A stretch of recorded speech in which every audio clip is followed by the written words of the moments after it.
Howdy folks, welcome aboard the channel. I'm Don. This is Rockin' a Country, where I react to non-pop country music and other related things like documentaries and vignettes, stories, all this kind of stuff.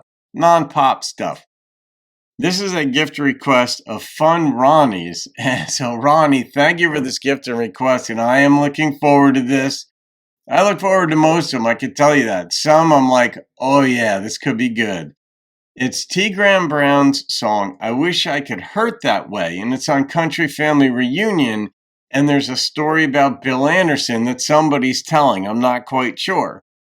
Maybe it's T. Graham himself telling a story about Bill, but, and this is what you said, a story about Bill Anderson and a song by T. Graham Brown. You reacted to the album cut to the song, and I must relate more than you do, and I must relate more than you do to the song.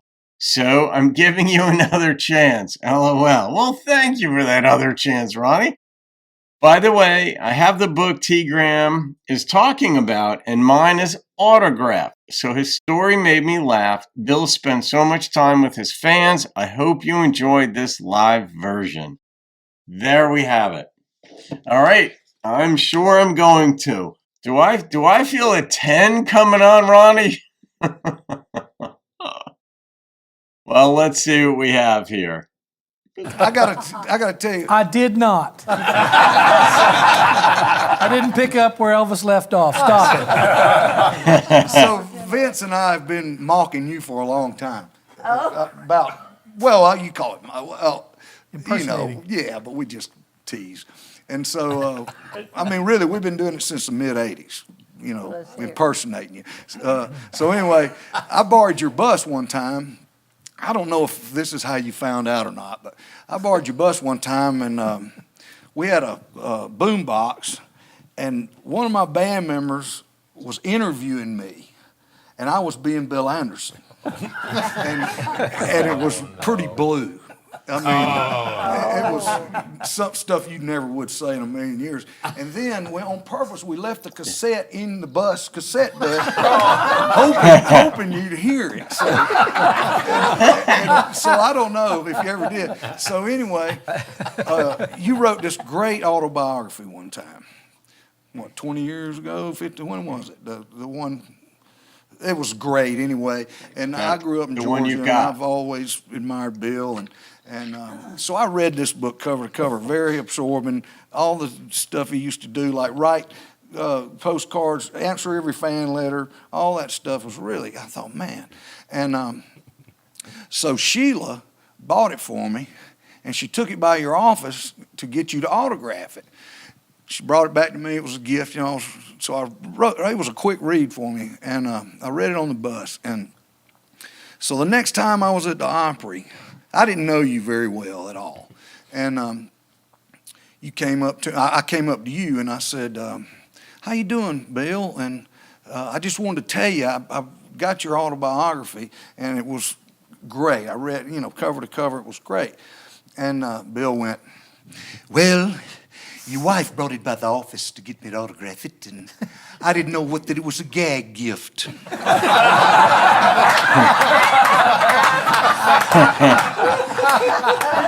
He said, I didn't know that it was a gag gift because I understand you do this impersonation of it. And so he's shooting daggers at me. I'm telling you, I was scared. And so I said, no, Billy. I love you. And I quoted him some things out of the book so he'd know that I had read it, And I said, I love you. It's all in fun. And his gaze softened, And we've been great friends ever since. But boy, he scared me that night. We've been great friends because I never found that tape. Good. I'm glad. I love you too, and all of us love to hear you sing. Lay a song on. Bill, it's under the front deck. I'm going to go up there. Yeah. Unplug. I'm already unplugged. Okay. All right. T. Graham unplugged. All right, y'all know the one we're doing, right? Yeah, do you? Anyway, I really like this song. We had a good hit on it That's back funny. then. Yeah, I love when people make fun of each other. It's just fun.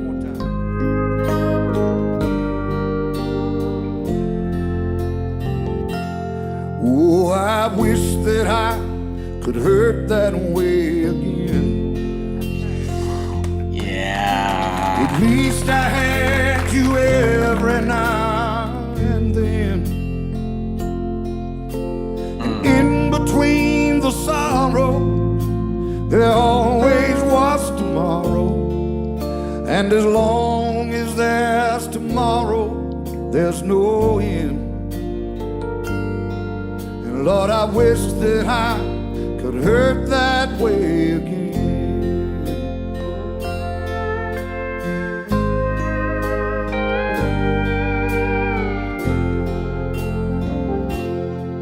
You know, I wish that we could play that game again.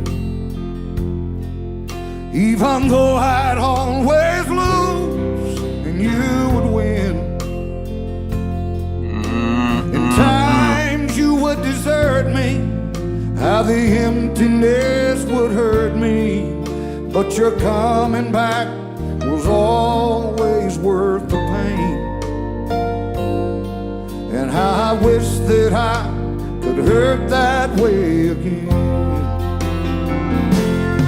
'Cause I'd love to hear you tell me you don't need me anymore, just like you used to tell me every day. And I'd love to watch you leaving like 100 times before. At least my eyes could see you walk away. Oh, I wish that I could hurt that way again. I love the way he's singing this. At least I had you every now and then.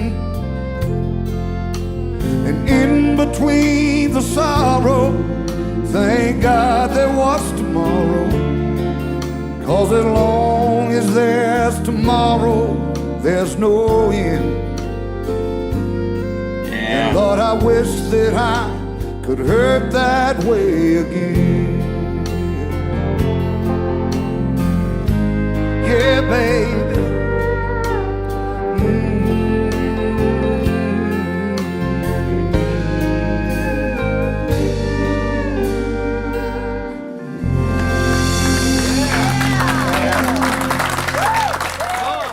That is that's a great concept for a song too. It really just points out that any hope he's got of holding on to her, as long as she's around in some way, even if she's saying things he doesn't want to hear, even if she's walking out like she did 100 times before, he still just loves her and hopes. You know, we all know one of the things about being human is that we know what the other person might be thinking. That works against us a lot too, because fear is a powerful driver. And if I don't know what you're thinking, this is how a lot of people approach things. If I don't know what you're thinking, survival instincts suggest assume the worst. And then our own fears can filter, sort of like project into that person what they might be thinking. And sometimes we take the leap to thinking we know what they actually are thinking. So that's the downside of it. But the upside of it is that we also know she could change her mind. There's the hopeful part of it, not just the fearful part, but the hopeful part that a good thing will happen. And that as long as she's still around in some way, she might change her mind. She might change her approach. She might decide to let her guard down or whatever's going wrong in their relationship from her perspective that keeps her walking out. Maybe, just maybe, she'll have some kind of epiphany and stop walking out maybe and decide, all right, I had this basic idea in my head about the way relationships are supposed to go, or whatever her basic idea is or was in that relationship, and she lets go of it, and then she can have pure water in which to swim. And in that way, the battlefield is in the mind, but when it gets really deep-seated, it's in the heart. But the bulk of life, the battlefield is in the mind. And he knows as long as she's around, no matter how bad it has been, she could have a change of mind and a change of heart, a change of attitude, a change of habit, and maybe embrace him again. I love the way he sang this, though. That I don't know, it was a couple of thousand songs ago, Ronnie, that I reacted to it last. I don't remember him singing it this way. This was just from the gut. He's in front of the folks. He just got done telling a story and all that stuff. But can be different. Each performance is slightly different anyway. But here, he just let it rip. And it was really nice. And I like seeing the people with rapt attention there. Jeannie and Billy Dean was there and others. And that was beautiful. And of course, the story is funny too. Everybody's got a story about Bill. And he lets them tell their story. Then he's like, all right, can we hear a song now? All right, we got limited time. Everybody here's busy. We got Vince Gill and everybody else. They need to get to the recording studio. But I'm going to rate my experience with this entire thing, which is obviously how I do it. And the number that popped into my head was a 9.3. And it was on the intensity, the raspiness in his voice, but also the meaning of the song.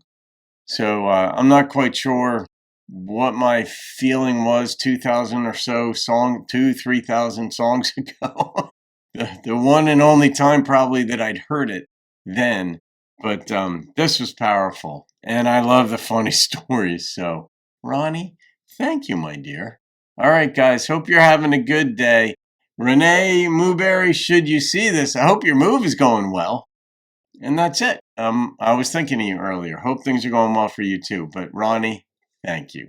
Have a great day, folks. I'll see you on another video and keep rocking the country.